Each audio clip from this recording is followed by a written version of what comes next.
Welcome back, everyone. We're diving into a topic that's really fascinating to me, and I think you'll find it insightful too. We're going deep on African publishing, particularly the academic side of It's things. definitely a hot topic right now. Right. And we've got a lot to unpack presentations from that Business of Books conference, some expert interviews that really get into the nitty-gritty, and a British Council study on the role of technology, all of that. Yeah, that British Council study, I was really impressed by their findings. Oh, yeah, me too. So, for our listeners who want to understand the challenges and the amazing opportunities in African publishing, let's dive in. Sounds good. One thing that struck me from all the research is that African publishing is really undergoing a sort of revolution. Oh, absolutely. And, to understand that revolution, it's super important to know the historical context. I mean, African publishing, especially in academia, has been wrestling with the legacy of colonialism for decades. Yeah. When you say legacy of colonialism, what kind of things are we talking about specifically? Well, think about limited resources, Right. dependence on multinational publishers. The effects of language policies that often favor colonial languages over local ones. It's a whole web of challenges. I see, I see. So for an African author or scholar who's trying to get published, how do these historical factors, how do they actually play out in their day-to-day lives?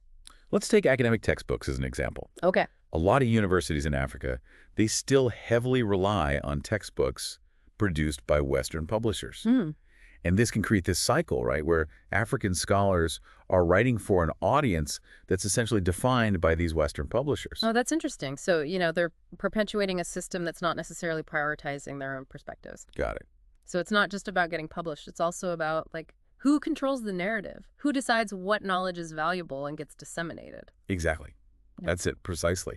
And this takes us to the core of what we're seeing happening now. Mm-hmm. There's a real push to decolonize publishing. Decolonize publishing. It's about challenging the existing power structures and creating a system that's more equitable, Yeah. where African voices can really be heard authentically. On their own terms. Yeah, on their own terms, exactly. At the BOB conference, Emmanuel Shoga talked about this, and he used this powerful metaphor. He said, African publishers, they need to fly with their own wings. Yeah, I remember that quote. It really stuck with me. Powerful imagery. But what did he mean by that? And how does that connect to this whole idea of decolonizing publishing? It's all about self-reliance, Yeah. right? Breaking free from those established, often Western-centric publishing structures. Okay. It's about, African publishers taking control, setting their own agendas, and prioritizing the needs and the perspectives of their communities. I can see how that ties into decolonization, yeah.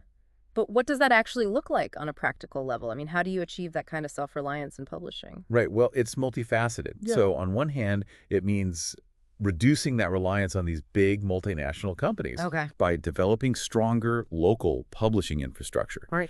building up their own systems. Supporting their own. Exactly. And it's also about creating platforms that really champion African scholarship and literature. And as we'll dig into more later, technology plays a huge role here. Yeah, technology. The BOB conference, everybody was talking about the potential of digital platforms, but it made me think, are there concerns about the digital divide? Because not everyone in Africa has equal access to technology, right? You're spot on to raise that.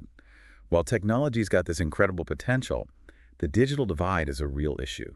We've got to make sure the benefits of digital publishing reach everyone, not just a select few. So it's about addressing those infrastructure challenges and also promoting digital literacy right alongside these publishing initiatives. Absolutely. So it sounds like it's a delicate balance, harnessing the power of technology, but also making sure access is equitable and not losing sight of the importance of those traditional publishing avenues too. You hit the nail on the head.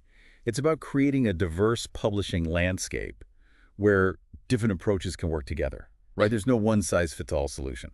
Yeah, makes sense. Now, I've got to admit, when I first came across this term decolonizing publishing, I wasn't entirely sure what it meant in practice. Can you give us some concrete examples of what this looks like in action within the publishing world? It goes way beyond just increasing the number of African authors who are published. Right. Decolonizing publishing is about dismantling those often invisible structures that prioritize certain voices and perspectives over others. Okay, got it. For instance, challenging this assumption that to be considered legitimate, academic work has to be published in Western journals. Right. It's about questioning those ingrained hierarchies. Are we talking about, like, completely overturning the existing system? Not necessarily about complete upheaval, but it's about recognizing that inherent bias within the system Hmm. and actively working to create a more level playing field. Okay, so it's not just about adding more African voices. It's about changing the criteria by which we evaluate and value knowledge. You got it. Professor Jude Folkling, he's someone we'll discuss more in depth later, but he argues that there's a false hierarchy of credibility that needs to be dismantled. Okay, so what does he propose? He's advocating for a publishing landscape that values diverse forms of knowledge production, not just those that fit neatly into Western academic traditions. I'm really intrigued by this idea of challenging those ingrained hierarchies, especially in academia. Can you expand a bit on what Foucault envisions as an alternative?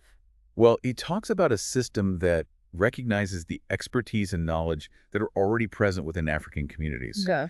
a system that values collaborative knowledge production, different ways of knowing and sharing information. Right, so it's moving beyond the traditional gatekeepers and embracing a more inclusive and equitable approach to knowledge dissemination. Exactly. It's about broadening the scope of what we consider valuable and legitimate. Okay, I think we've laid a good foundation for understanding the historical context and the call for decolonization. But, our listeners specifically interested in the academic side of things. Can we dig into how these issues are playing out in African academic publishing? Absolutely. Let's do that. Yeah. As I mentioned, that textbook situation, it's a prime example. But it goes beyond textbooks. Hmm. There's also the whole issue of academic journals. A lot of African scholars, they feel this pressure to publish in these prestigious international journals. Yeah. Often, these journals are based in the West, and that's seen as the path to gain recognition and advance their careers. And, that pressure can sometimes come at the expense of publishing in local African journals, I see, yeah. which, let's face it, they often struggle with funding and visibility, That makes sense. So it's kind of like this feedback loop, right? Right. Where the prestige and the resources, they stay concentrated in a select few journals, often those outside of Africa. Reading through these sources, I was struck by all this energy, all this optimism about the future of African publishing. But I also wonder, are there any dissenting voices? Are there any folks who have concerns about, the feasibility of this vision for the future? Yeah, that's a really sharp question. Hmm. And the answer is yes, definitely. There are challenges and there are different perspectives. Sure. Some folks argue that, completely rejecting Western publishing models, it's just not realistic or even desirable. Right. They point out the benefits of global collaboration and the importance of maintaining those high academic standards, which are valid points. Right. So it's not just a simple us versus them kind of situation. Absolutely not. It's about finding that balance, right? Yeah. Creating a system that embraces local knowledge and those global perspectives, but ensuring that African voices aren't marginalized or excluded. Makes sense. And that brings us back to technology. It seems like it's such a key driver of change in African publishing. Can you tell us a bit more about how technology is being used to challenge those traditional hierarchies, and create new opportunities? One of the most exciting things is the rise of these digital publishing platforms, these online literary magazines Interesting. that are showcasing African writing, and they're really breaking down geographical barriers, connecting authors with readers all around the world. Yeah, I mean, the internet has changed so many industries. It makes sense that publishing is no exception. Exactly, exactly. And it's not just about reach, right? Reaching a wider audience. Technology is also being used to create these new models of collaborative knowledge production. Hmm. Think about platforms that let researchers share their work, connect with colleagues, build communities of practice across borders.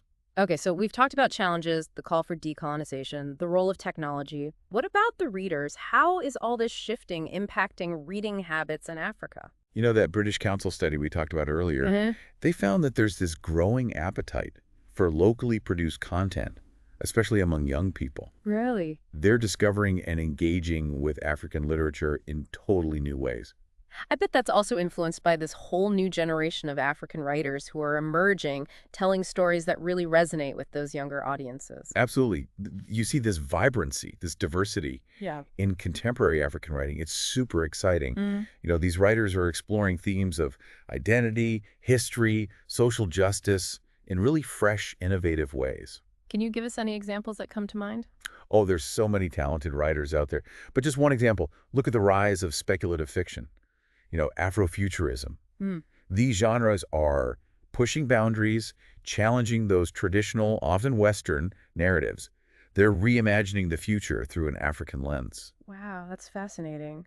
It's a good reminder that decolonizing publishing isn't just about reclaiming the past, it's also about shaping the future. Exactly, exactly. And I think Professor Folkwang's vision, giving visibility to Africa's own scholarly and literary output, it encapsulates this beautifully. Yeah, it's a good quote. It's about recognizing that power, that potential of African creativity to shape the world.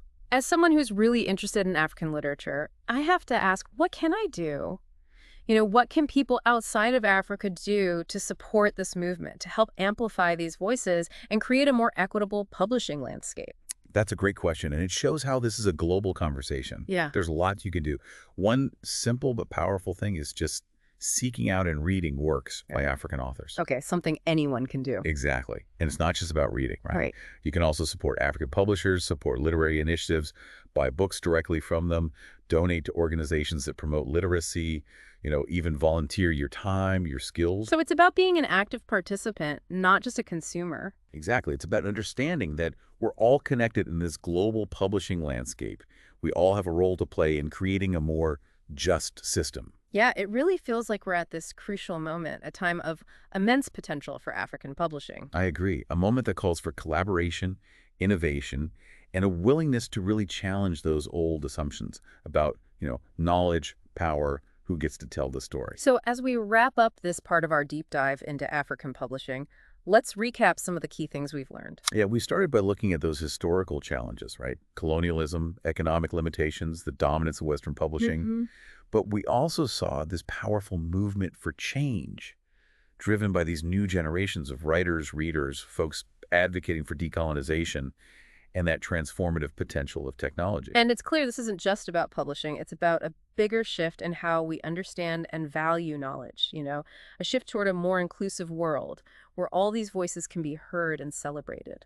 Exactly. It's about recognizing that knowledge and creativity, they're not confined by borders. Yeah, and it's not just about Africa, right?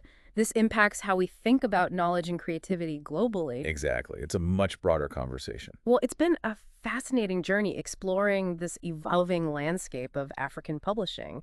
I'm walking away with a sense of cautious optimism. We've talked about some real serious challenges, but also this incredible resilience and a real powerful push for change. Couldn't agree more. For me, going through all these sources, what really stood out is that energy, that sheer determination driving this transformation. It's not just about tweaking the current system. It's about, like you said, fundamentally rethinking how knowledge is produced, how it's valued, how it's shared. And that brings us back to this idea of decolonizing publishing, which, it's not just a trendy phrase, it's a call to action, right?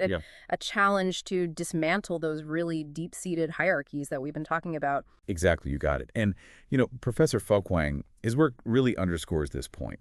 He argues that for true decolonization to happen, we need a shift in mindset, a willingness to question all those assumptions that are baked into the current publishing landscape. It's about going beyond just token representation and creating a system that truly values those diverse perspectives. Yeah, I can see that. But for our listener who might be hearing these ideas for the first time, can we break that down a bit further? What are some concrete steps that publishers, institutions, even individual readers can take to move towards a more decolonized model? Sure, yeah. I mean, it's a complex process, but a few key things come to mind. First, we have to support and invest in those African-owned and operated publishing houses and journals. Okay, makes sense. This means putting resources into building that local capacity, that infrastructure, instead of relying solely on those established international players. So it's about shifting the power dynamics, making sure that African publishers have the resources and the support they need to really succeed. Exactly. Second thing, we need to diversify those editorial boards, those reviewer pools. Okay. This ensures that we have a much broader range of voices and perspectives shaping the decisions, right? Gotcha. So it's about who gets published and how their work is judged. Yeah. Exactly. Making sure the gatekeepers themselves reflect that diversity. Third, we have to really actively challenge those ingrained biases. And that means questioning those metrics we use to define success. Those impact factors, journal rankings, things that often favor Western publications. You're right. We need to move past those narrow definitions of quality. We need to start recognizing the value of work produced outside those dominant structures. You're absolutely right. And finally, we need to promote open access publishing models. This can help level the playing field by making research and scholarship more accessible to everyone, especially in the global South. Right. So breaking down those barriers to access, these are all really practical things that folks can do. I like that. It's a reminder that, yeah, systemic change is vital, but our individual actions, they matter too. They really do. And for our listener who wants to dig even deeper, explore these topics further, I'd really encourage them to check out those resources, those organizations that we've mentioned throughout this deep dive. Yeah, there's a lot of good stuff out there. Absolutely. There's a wealth of information online, tons of groups doing fantastic work to promote and support African publishing. Well, this has been an incredibly insightful conversation. I really appreciate it. I'm leaving with, I think, a better understanding of how complex this issue is, but also that sense of hope, that a more equitable and vibrant future for African publishing, it's possible, it's within reach. I agree. And I think it's that sense of hope that I want to leave our listeners with today. Yeah, me too. This is such a dynamic, exciting field. I can't wait to see how it continues to develop and grow. So, to our listener, we encourage you to keep exploring the world of African publishing. Read those works, engage with these ideas we've talked about, and think about what role you can play in supporting this movement for change. It's a journey worth taking. It's a journey that will enrich your understanding of the world and all those diverse stories out there. And on that note, thanks for joining us for this deep dive into the world of African publishing.